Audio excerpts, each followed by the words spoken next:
Welcome back. Today was kind of stressful for me, but what was nice was I was able to do a little bit of self-care, a little bit of just like grounding myself and like getting in tuned with myself. And, I was gently talking to myself and I was like, okay, what do you need to do that will make you feel more like you, make you feel normal, make you feel better? And, after a long, long nap and some time just eating and resting, I was like, I am ready to do my videos. So I'm doing my videos. And I feel a lot better. Pay attention to how you feel because your body will tell you what you need. And my body definitely told me what I needed.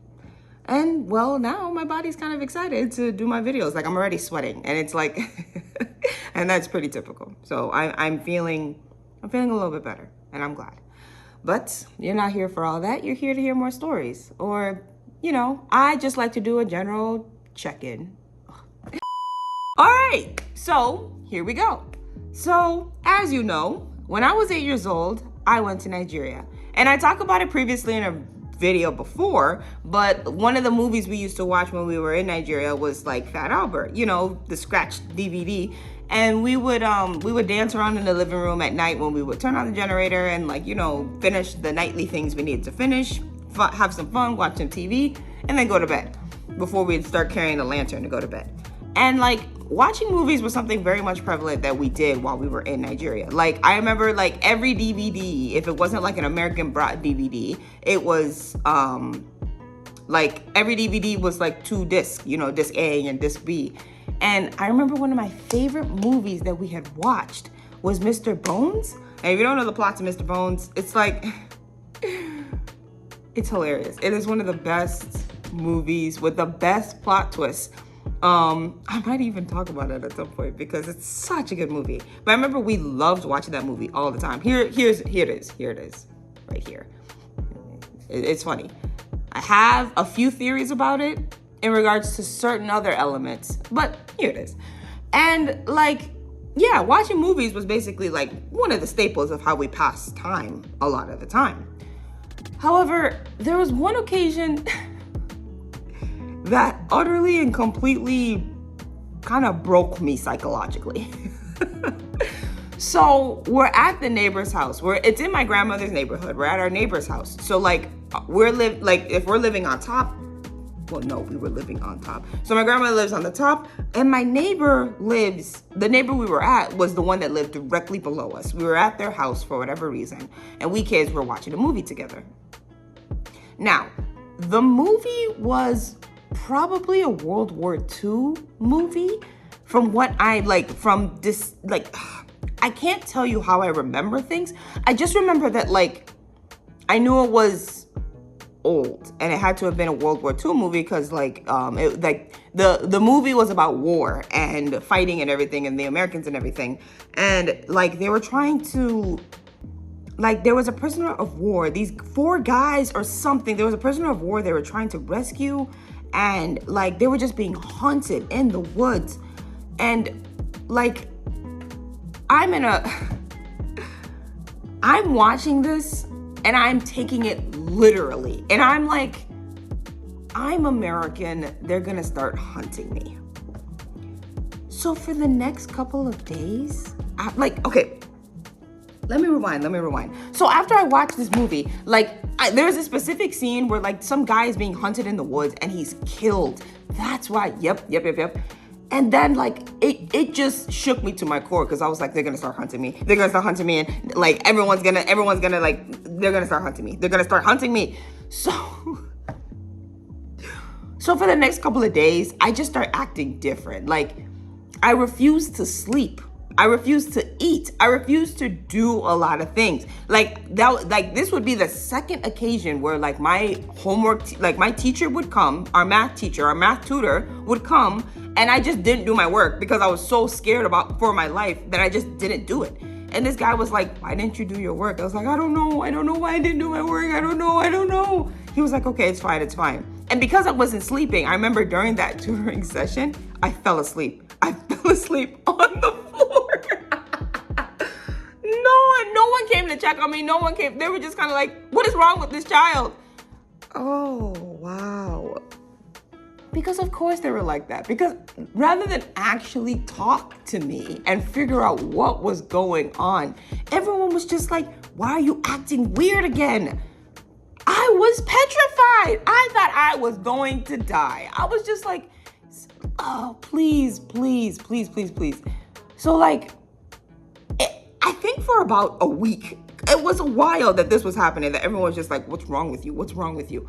Like, I would be at church and people would be like, okay, close your eyes. It's time to pray. I refuse to close my eyes because like people would literally yell at me like, you have to close your eyes. And I'm like, I don't care what you do to me. You're not going to get me to close my eyes. And then I disappear and I'm gone forever. You're not going to get me. You're not going to get me. No, the paranoia was real. One day I have to go somewhere by myself. I do believe it's like church or something.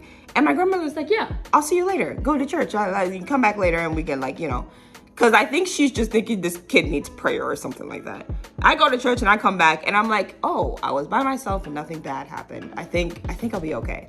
I come home and I start crying and my grandmother's like, why are you crying? Again, the type of family I had for a sensitive kid like me, let's just say, they ain't trying to be understanding whatsoever. Looking back on it now, if someone had honestly just sat down with me and was like, okay, what is going on? You've been acting funny all week. What's happening? And I could talk to them like, oh, the movie scared me, da-da-da-da-da. Like, it would have, like, all I needed was someone to talk to me, connect with me, and like, let the fears out of my body, like, let me talk the fears out of myself, and then be like, hey, it was a movie of something that happened a long time ago. That's not happening now. Da-da-da-da-da, et cetera, et cetera. But like, I start acting funny, and y'all get annoyed that I'm acting funny. That's not a place where a child is like, feels rest assured or firm or anything. It's just, it just added to the paranoia. But yeah, I think I brought up movies at the beginning of this video because I was like, oh, movies was essentially like what got, it's funny to think about looking back on it now. But yeah, I'm trying to think, maybe there's another story I can share to kind of combine the two. Oh, okay, because the video is kind of short, so let me tell two stories in one. You get a 2-for-1 from me today. Okay, but okay, so this situation, I remember we were at our grandmother's house and a handful of us cousins are at the house. And this was a unique situation because our grandmother was making yam. We're gonna have yam and egg. If you don't know what that is, this is what it looks like. Here you go, right here. She's making yam and egg, my grandmother. So as she's doing this, she's cutting it up, making everything, da-da-da-da. And she's like cleaning up in the kitchen as she's like cooking and everything. We cousins, we're all in the living room just chatting it up, kikiing. My grandmother comes to the kitchen and it's like, has anyone seen the house key? No, we in fact have not seen the house key. Where's the house key? Everything stops. We start looking for the house key. And like, God bless them, but little kids are like really annoying sometimes. I wasn't in this group, but some cousins and some siblings were in this group where it was like, okay, do you guys know where the key is? Did you remember seeing it? Did you remember and you know how little kids would do that thing where like you give them a little bit of attention and they like really milk every second of it? My grandmother would ask like us kids, I was like, I have not seen the key. I did not see the key. I have no idea where the key is.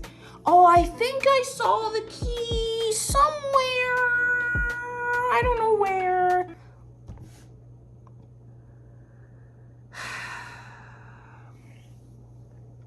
Shut up.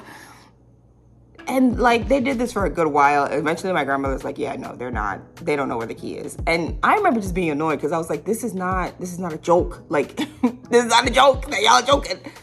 So we tear the house apart looking for the key. We have no idea where the key is. We're tearing the house, looking over here, looking over there, looking in the kitchen, looking everywhere, looking everywhere. Everyone is walking everywhere, looking under everything. We're looking where we like fetch water, where we put all the water. We're looking in the living room, under the couch cushions. We're looking everywhere. Finally, it gets to a point, my grandmother's like, look, it's nighttime and we cannot find the key. We're gonna have to sleep with the doors unlocked. I don't think I slept that night either.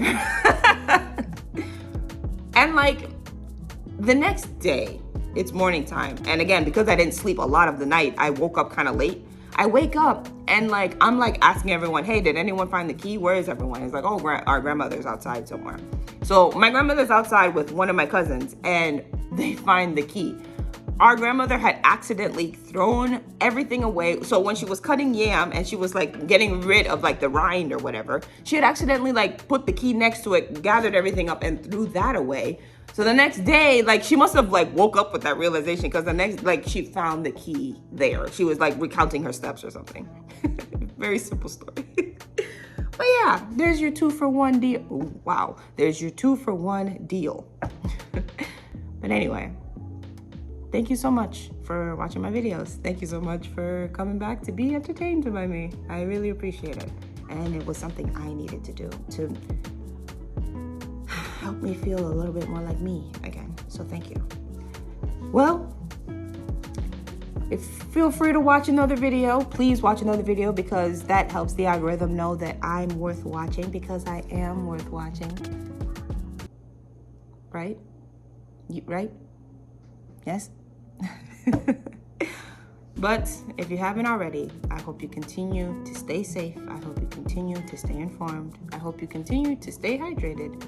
But most importantly, stay tuned.